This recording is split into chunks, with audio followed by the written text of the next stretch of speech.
Can I just suggest that you be the one leading the smiles after a sales person or after a admin person or after a service technician has gotten so many lackluster impressions and lack of that instant gratification we all like? Their souls just become weary, and the smile is the cheapest thing you can give your people.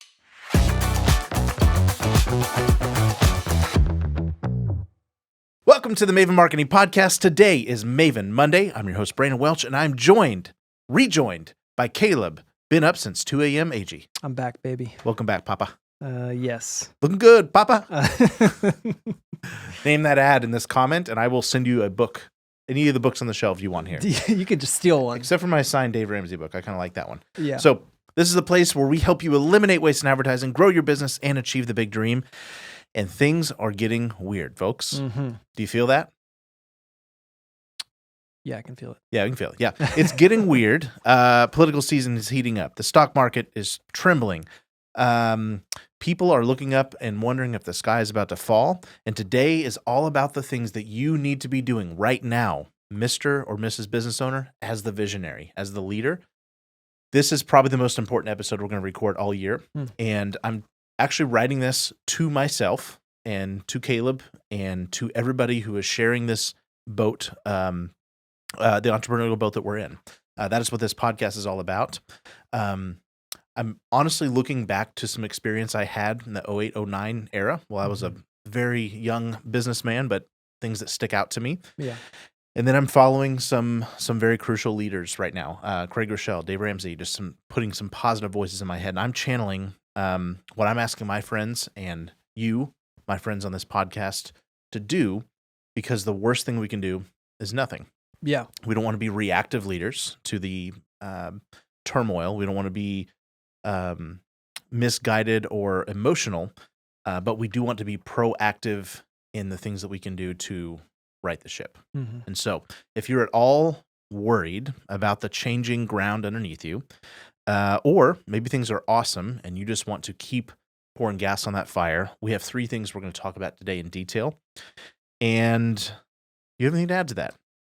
No, I think a big thing in these times is obviously the right answer is not to freak out and start changing everything, or impulsive is not the answer. No, I think we know that intuitively, inherently. Yes. But sometimes you need somebody to tell you, hey, what you're doing is exactly that. It's exactly the wrong thing. And so we want to make sure that you stay steady, you stay true to what you are, why you're doing this thing. And that's leads us right into the first Absolutely. stop here. So as your people are at home, they're listening to weird news. The Olympics have been a joyous thing, right? They've been on, but they've been packed and crammed full of negative advertising for political stuff.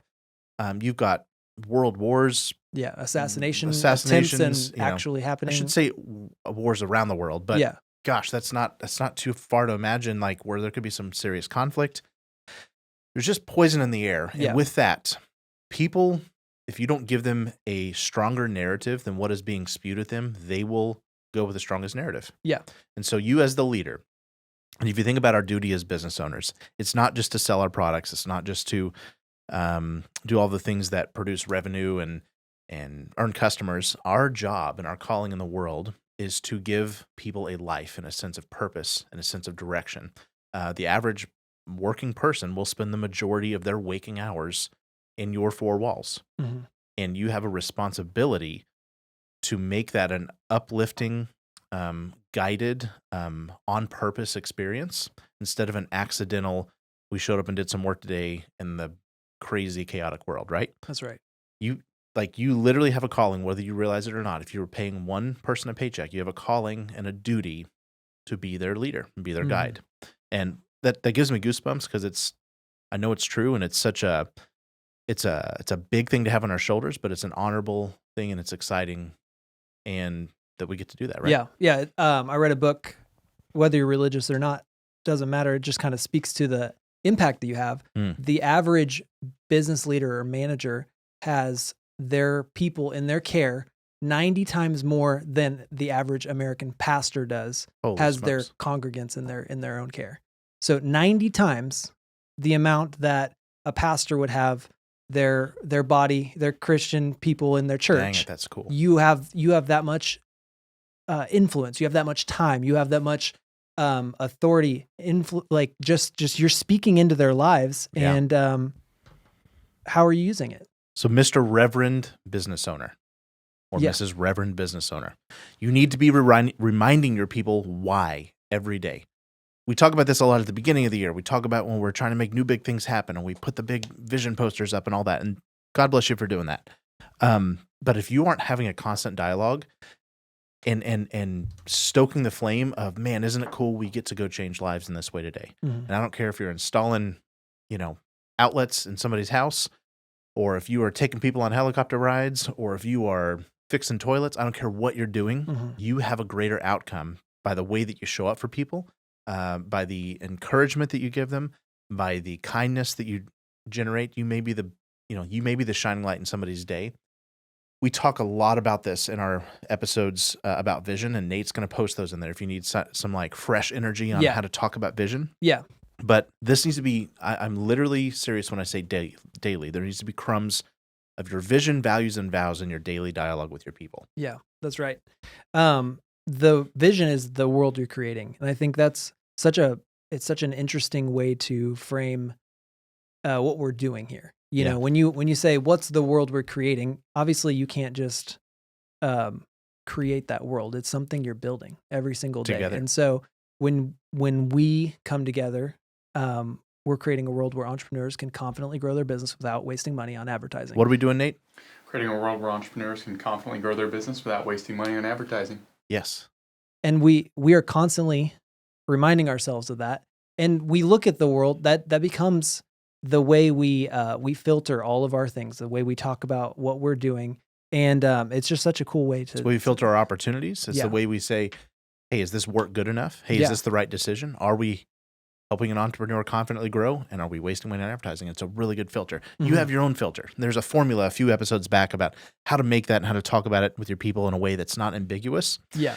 Values are closely related. Because this is the world you're trying to create, you will therefore never, ever, ever do this. We stand on this. We will never let our people, be taken advantage of. Yep. We will never sell this compromised level of product. We will never do a job halfway. We will never do business with this type of person who doesn't value us for this. Right? I remember an air conditioning company that said, we'll never leave the unit without a missing screw. Like it's that kind of little moments that they have. That it was Morris Jenkins, yes, out in Carolina. He said, we put every screw back in place, even the ones that other people left out, right? Yep. Yeah, stuff like that, right? And then similarly, what will you never do? What will you always do? What will you never do, right? Mm-hmm. So these are little pride moments. These are little things that remind you, frankly, as the owner and the people that, dadgummit, this place is special, and we're doing something on purpose differently. Yeah. And that's what it should be, what sets you apart from the other guys. Yes. So there are other companies in town that maybe claim or would say that they do things, they have good service, but you are being very specific because you're saying we will always do this and we will never do this. And by saying that out loud, you're empowering your team to take a little extra time or to stop in their tracks and fix something that's wrong because you've set up these values that the other companies in town do not have. No. And those actually are that's a unique selling proposition is what somebody would call that. But the thing is, it's not even the kind you would put in your marketing. It's the kind that makes you a great company. Yes. And it's the kind that inspires your people to operate in a way that is at a higher level of class than any other company would do. And celebrate that. There's a way you do things, dadgummit. We show up on time, or we never take calls after this time, or we always take calls after this time, or there's some sort of uncompromising value that you have. A couple here, we say what needs to be said, even if you don't want to hear it. And sometimes there's a client or an opportunity or a media rep or a inquiry that's like, you know what? They're thinking of it this way. We know that not to be true. We got to call it like we see it. Mm-hmm. And that's uncomfortable. That's a thing we will always do. Marketers who can't teach you why are just a fancy lie. If you're not willing to learn the process with us, we can't serve you the way that Frank and Maven's standard requires that we serve you, right? Yep. So There are other ones, and I don't want to beat a dead horse because we do have other episodes on this, but vision, value, and then the vows. Man, I guarantee you're getting a lot more no's or a lot more maybes or a lot more slow callbacks than you normally do. Mm-hmm. That is happening, right? Yeah. I don't care what you're selling. It's just a weirder environment. Can I just suggest that you be the one leading the smiles?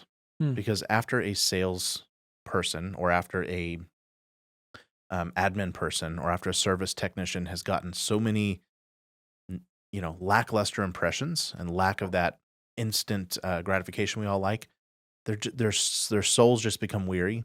Mm-hmm. And the smile is the cheapest thing you can give your people. Yeah. And if you were the one on your drive in, maybe you're praying, maybe you're just visualizing your day, you need to decide to bring that joy, even though what you may be wrestling with on the back end is a little bit of uncertainty. Don't let them see you crack in that way. Yeah. There's a time for vulnerability and transparency, but don't let them see you crack in that way. And you're saying, man, isn't that cool that we deliver the product or service this way?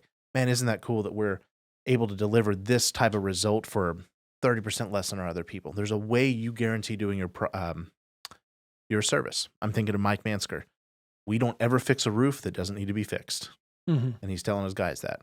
It's going to be awesome that you get to go out and get 11 no's today, because that's the company we are. We're not going to charge people money for stuff they don't need. That's right. Or the D guarantee. We don't ever let a presentation last 30 minutes or more than 30 minutes in your household because you got better things to do than talk to a window salesman. Yeah. These things they're there, guys. They're easy to talk about and they're fun to talk about when things are easy. They're harder to remember because we're beaten down. Mm-hmm. What I want you doing is looking for the celebratory special things that you do and bringing them to the surface every day. Zig Ziglar said, for every sale you miss because you were too enthusiastic, you will miss 100 because you weren't enthusiastic enough. And right now, that enthusiasm is a choice. Like even the most naturally morning person, annoying, smiley fellas and gals, it's a little bit, you're carrying a little bit of a cloud to work with you. So you can't rest here, but you, Mr. and Mrs. Leader, have to be the one leading that. Mm-hmm. And that energy is contagious. Amen? Amen. Love it. Bring it on. So, by the way, side hack, okay? This little book, it's called Nothing You Don't Already Know. This was plopped in my life a few years ago, and it just is the most practical little, when you're feeling uninspired, literally open it up, you're going to find something, you're going to walk away with a better thought. Yeah. And you've got a negative thought loop, put this in there, disrupt it. Yeah. They're just one-page chapters. Alexander Den Heiser is his name. Good work. Great stuff, right? Yeah. He tells us, hardship without purpose may weaken us. Hardship without purpose. We have a lot of hardship, right? Yeah. Your job as the leader is to give that hardship purpose. The things that are not happening right now are hardships. The commissions that aren't happening right now, the problems that are rising, the phones that aren't ringing. But you give it purpose. He says, hardship with purpose may strengthen us. If we have something to aim for, then the unavoidable struggle will have a sense of meaning to it. Hardship stretches us and enables us to realize our potential. This is how we grow. We don't grow without pressure, but if we are unable to find meaning in hardship, we just wither. You have to choose to build that muscle. Yeah. To find that growth out of that. It depends a lot on the story we tell ourselves. Do we see hardship as meaningless ways to make us suffer, or do we see it as a meaningful way to make us stronger? That is the narrative that you can set at 8 a.m. when your people show up. Mm-hmm. That's the narrative you can send in the end of the week text, reminding everybody what the hard work was for. You can acknowledge it. Dadgummit, we're tired. Holy smokes, that was a rough week. I just had 3 of them, dude. Like, Caleb wasn't here for starters, and we just had the wildest 3 weeks of just mush, right? And just all good stuff. But you have to go and celebrate that for what it is and say, what is this preparing us for? Lastly, he says, sometimes if people discover something valuable beyond themselves, and they dedicate their best energies to it, they can transcend their own suffering. And as Friedrich Nietzsche said, he who has a why to live for can bear almost any how. So your job is to bring the why to the forefront. People are numb. They're confused. They're walking around with this negative energy, and it will steal your high performance vibe faster than anything, which leads me to the second point. You need to be incorporating joy into your daily experiences. Yeah. If you want to deep dive on this, I think Nate covered this a little bit. Nate White. Yeah. Yes. On That's a great interview. How I can't remember how many episodes back that would be, but he's we'll drop Nate, the link. The camera guy is going to drop Nate White's other Nate. Sorry, contagious energy episode. Yes.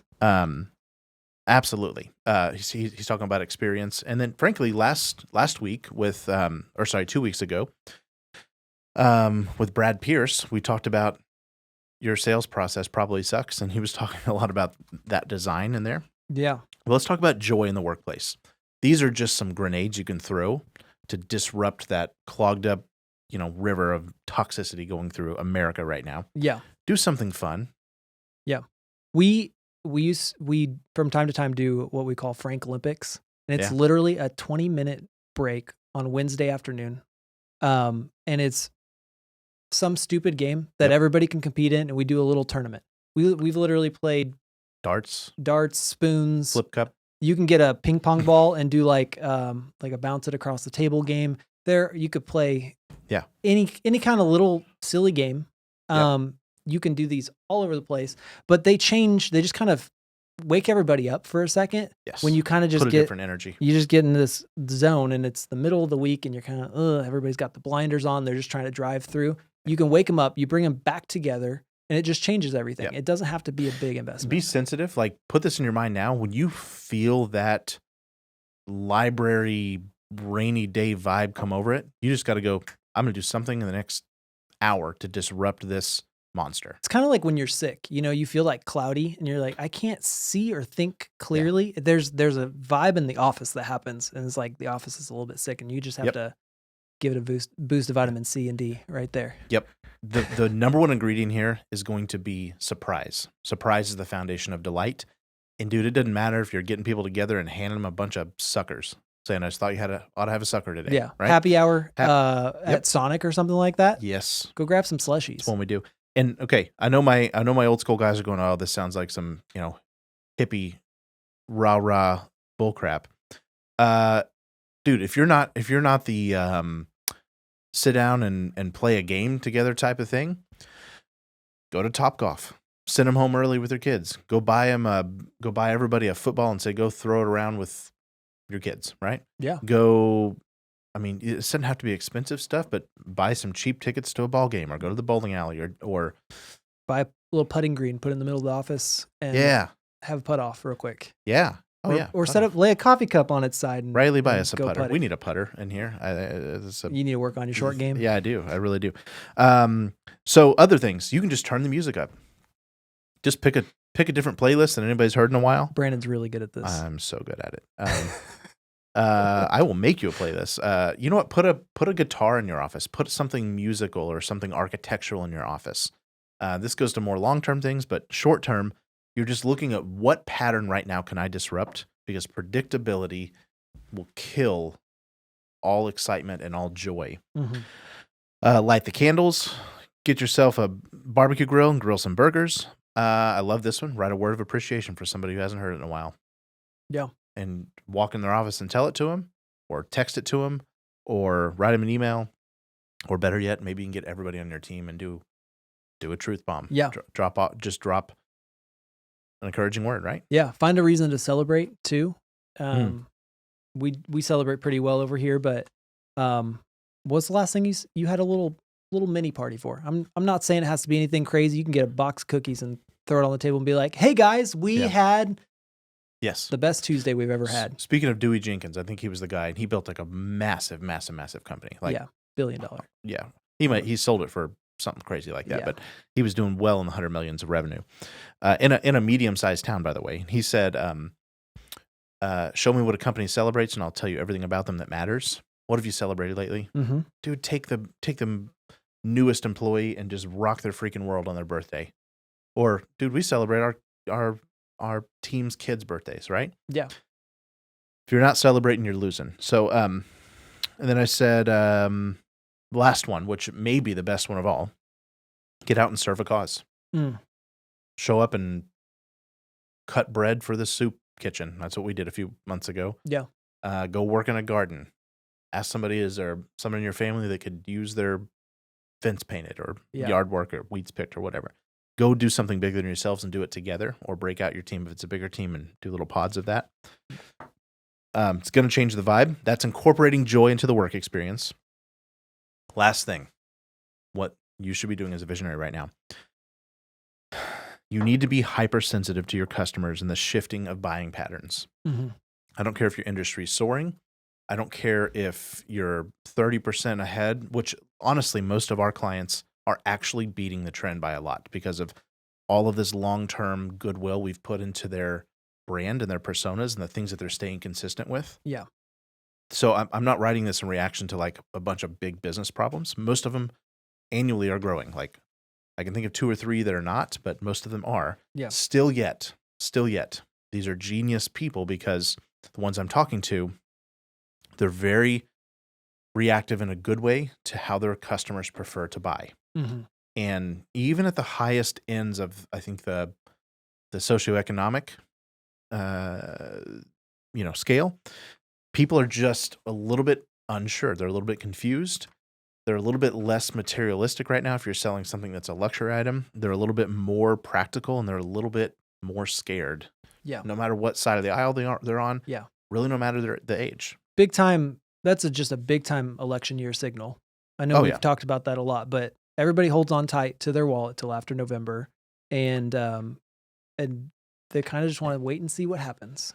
So yes, exactly. So just like we're disrupting the pattern inside our 4 walls and not letting it get stale, we got to disrupt the pattern outside our 4 walls, and we have to bundle our products different.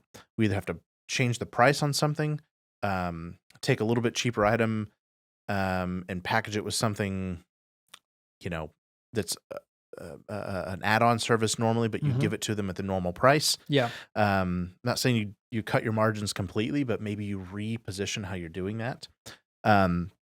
Give a better entry offer. You could add financing, be more flexible with payments, be more flexible with breaking apart the sale, maybe do a little bit now, maybe do a little bit later.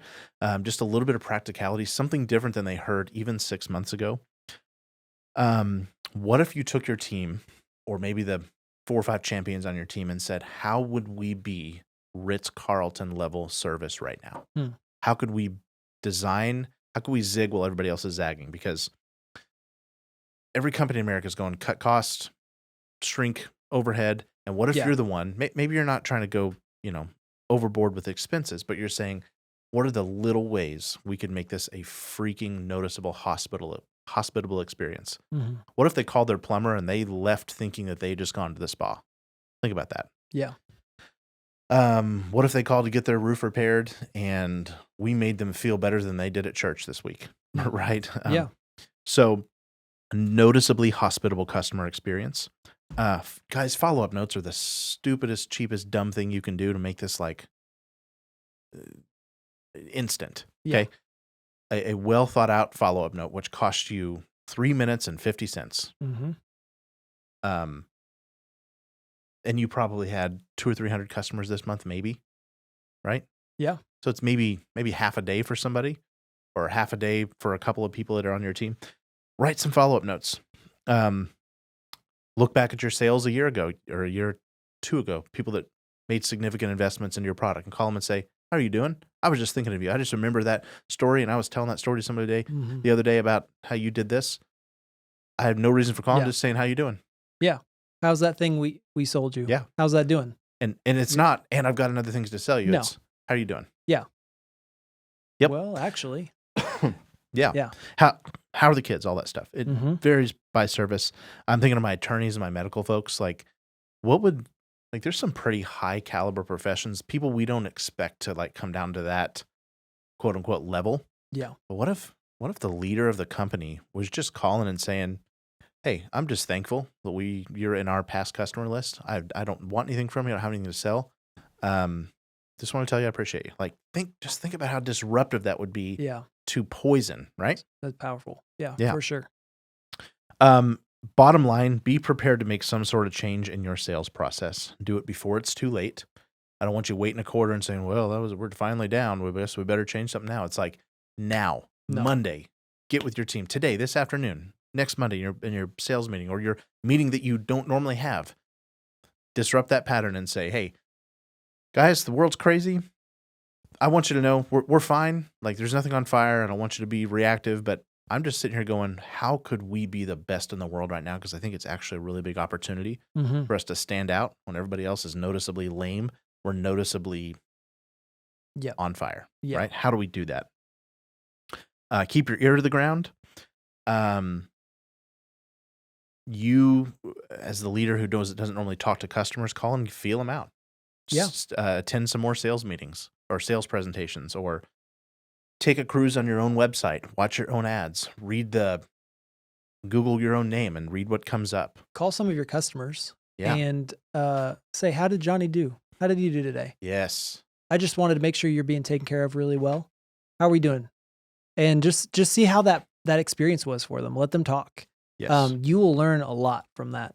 I think it's important, especially as we talk about sales, just be okay. And Brandon kind of hit this, but be okay with letting the way you do things change. Be in flux, be flexible, because everybody else will just try to either ram the same thing through, just like, this is the way we're doing it. It's the same way we're always going to do it. We're just going to keep plowing through. Yes. While they freak out, they're going to do that. Like, go, because the visionary is saying, come on, guys, salespeople, you can do this. And they're just telling them to push it through. And they're not willing to change anything about that process or the situation or what the salesperson is allowed to do, to say, to concessions they're allowed to make.